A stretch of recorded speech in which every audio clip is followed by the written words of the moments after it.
Have you ever stopped to think about what your next chapter might look like when it comes to where you live? Maybe you're ready to simplify. Maybe you're dreaming of a community that fits your lifestyle better. Or maybe you just know your current home doesn't quite feel like forever anymore. Today we're diving into 10 housing options for older adults, from creative new ideas to tried and true favorites, so you can start imagining what your next home could be. The first option is the rise of granny pods, and those are backyard bungalows. So, why not start with something that sounds like it came straight out of a design magazine? The granny pod, also known as a backyard bungalow or accessory dwelling unit. This small home sits right on the property of a family member, often a son or daughter. And it's an incredible option for people who want independence, but still want to be near loved ones. You get your own space, your own front door, and your own life. But family is just steps away if you need help or company. They can be fully customized for comfort and accessibility. Think zero step-in entries, walk-in showers, and wide doorways. But they can also be pricey to build, and not every city allows them due to zoning rules. Still, for many families, this setup creates the perfect blend of connection and privacy. Next up, 55 plus communities, and these have truly evolved. These aren't quiet little neighborhoods tucked away in the corner of town anymore. Today's active adult communities are vibrant, social, and full of amenities. Clubhouses, pools, pickleball courts, walking trails, and endless activities. The beauty of these neighborhoods is that they're low maintenance. Yard work, snow removal, exterior repairs are all handled by the HOA. You're surrounded by people who share your stage of life, and you get to focus on, what matters most, just living. Now, the flip side is that HOAs can be expensive and homes are often smaller. But if you're craving community and convenience, this might check every box. Now, let's talk about tiny home retirement communities, and you've probably seen that tiny home trend on TV. But did you know that there are now tiny home communities designed for retirees? Unfortunately, there aren't any in Indiana yet, but I'm betting there will be. And why do you think I say that? Well, these are perfect for those who want a minimalist lifestyle, lower costs, and less upkeep. The homes are cozy and efficient, usually around 300 to 500 square feet. And note that there is a minimum square footage requirement depending on the city and location. But small does equal less cleaning and smaller utility bills. There is, of course, a trade-off, though, and that would be very limited storage, very limited, and space for entertaining. So if you're someone who loves hosting family dinners or storing holiday decor, you'll need to really get creative. But for many people, it's freedom in its purest form. Fewer things, more life. Now let's talk about RV retirement living. If you've got a taste for adventure, this one's for you. Some retirees are choosing the open road as their home, traveling across the country in style.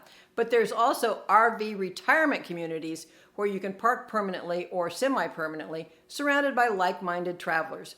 You'll find resort-style amenities, social clubs, and built-in friendships with people who've seen and done it all. The only real downside?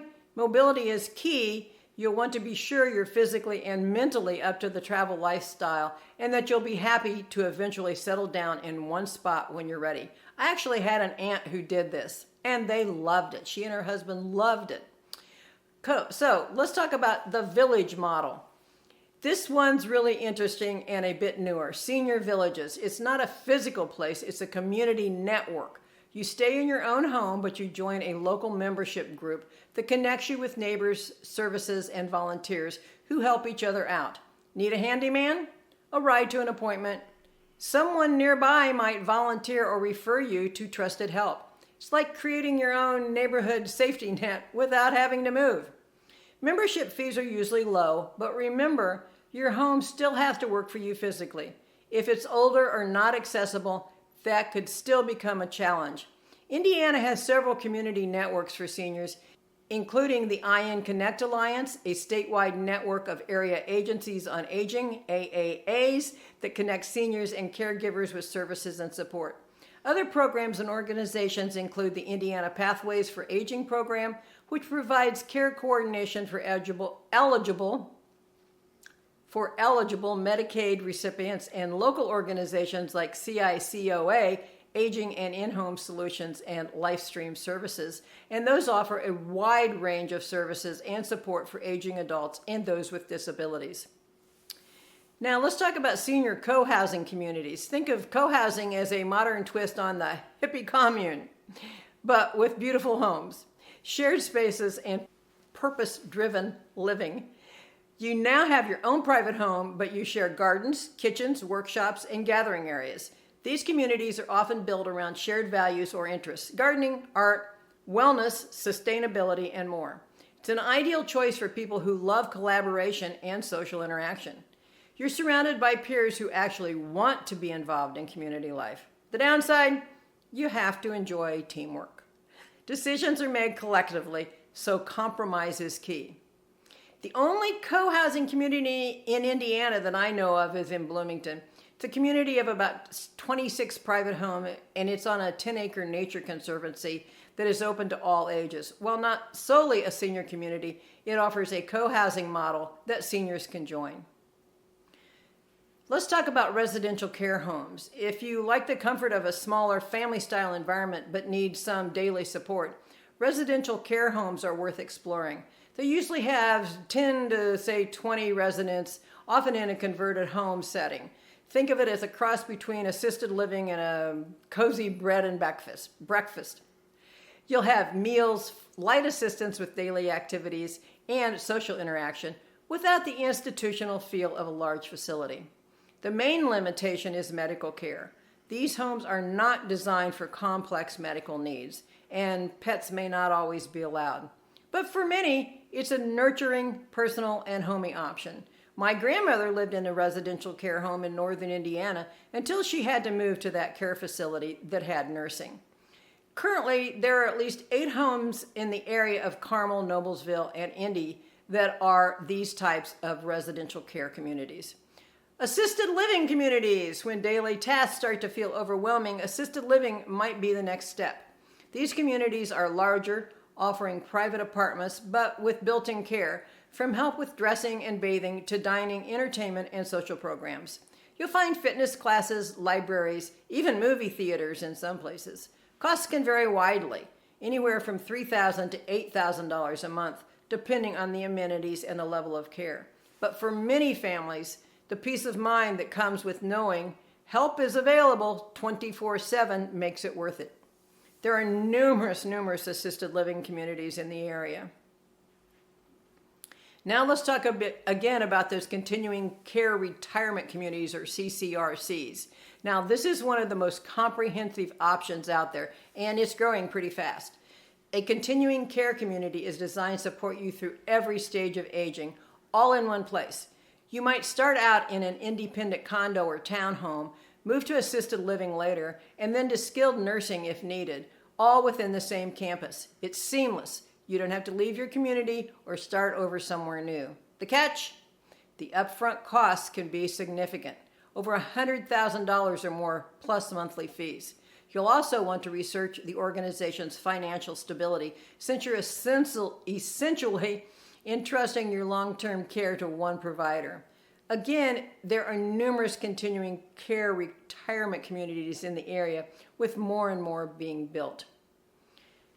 And lastly, nursing homes. That's an option for those who need continuous medical attention. These facilities are staffed with healthcare professionals around the clock and provide care for conditions that can't be safely managed at home.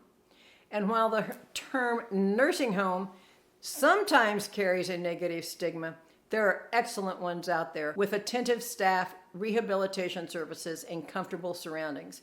If you've ever considering one, do your research, visit, ask questions, even spend a night if they'll allow it, and to get a real feel for the environment.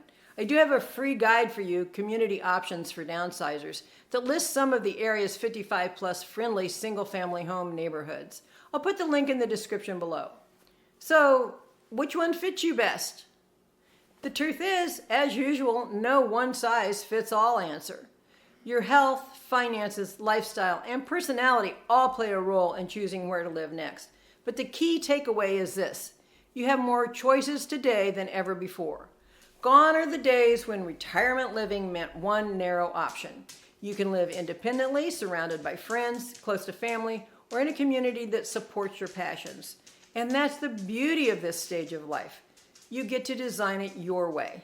Hi, my name is Susan Roberts with Homes by Roberts Realty, brokered by eXp, the only AI certified agent in the Indianapolis area.